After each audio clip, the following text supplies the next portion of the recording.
Welcome to another Teaching Tips Tuesday. My name is Jared Kittleson, Chief Operating Officer here at Foundation for Blind Children. And today I'm joined by Christina Mandry Campbell. Christina, welcome. Hello, it's great to be here, Jared. Christina is a future TVI and O&M specialist out of Florida State University. She's spending her internship here in Phoenix spending some time with us. So today, Christina is going to share with us the art of reflection. Christina, why is reflection with your students so critical to learning? I would say that reflection is so important because it gives a good chunk of time to the lesson just dedicated to a reflection of the accomplishments that the student had made during the time that we were together. And I found that in even my shortest lessons with students, working with them for about 30 minutes or so, that we've accomplished plenty of things. We've accomplished lots of things with my students. So I find that a reflection can be a really powerful time and a really important time for me to sit down with the student and be like, hey, how did you feel that today went? Let's talk about it. And they get the opportunity to tell me whether or not, they feel very confident with certain skills, whether or not they need some more work on some certain skills. And it's been a really great time for me personally to be able to reflect with my students because it gives me the time to hear what my students are experiencing during the lessons, hear what they enjoy, hear the things that, didn't go so well for them. And at the end of it all, I always recap with my students and I list out, we've done X, Y, Z. We've done, like you've taken me out to the gym, you've taken me to the cafeteria, you've taken me to the nurse, all of these places, all these destinations.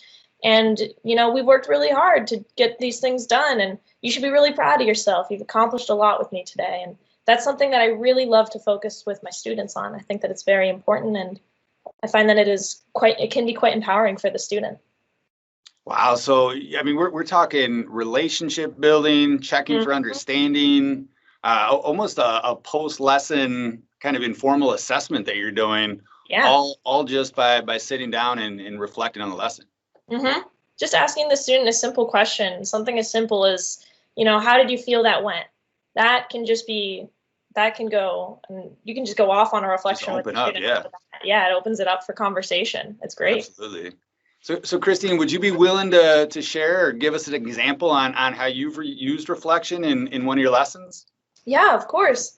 I have a variety of students. My current experience, I'm working with students as young as preschoolers to adult clients. And I do this across the board with all of my students. So I have an older gentleman that I work with, and we do street crossing. We're working with him and his guide dog. And at the end of every street crossing, once he's clocked the intersection, we stop and we talk about it. And I ask him, how did that feel? How did you think that went? What are some things that you wanted to work on with this intersection specifically? We talk about it.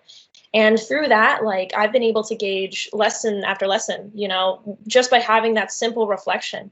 He'll tell me, he's like, I would really like to be able to get into the Walgreens that's on the southeast corner. Or, he's telling me about businesses that he wants to travel to. He's telling me, he's like, oh, sometimes, it's a bit hard for me to align. So we talk about that and we go from there, Reflection can be a very powerful thing. And it even works so much with my preschoolers. It's a little bit different. It might not be as much of a conversation, but, at the end of each lesson, once you're walking the student back to their class, just taking a moment to sit there with the student and be like, hey, you did a great job with me today. And this is why I'm proud of you.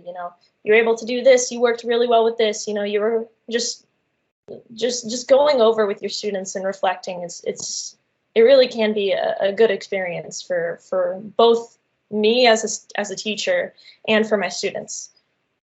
Christina, I love this. You're talking about building rapport and building trust, and so many of us know that you can't reach their potential. Their students can't reach their potential unless they have that relationship with you and are able to trust. I think this is great. Oh yeah, I'm a big fan of reflections. Good, great. Well, Christina, thank you for joining us today. I will attach Christina's contact information. So if you have any questions or would like to share any of your reflection tips, feel free to reach out to us or Christina. Christina, Thank you for your time today.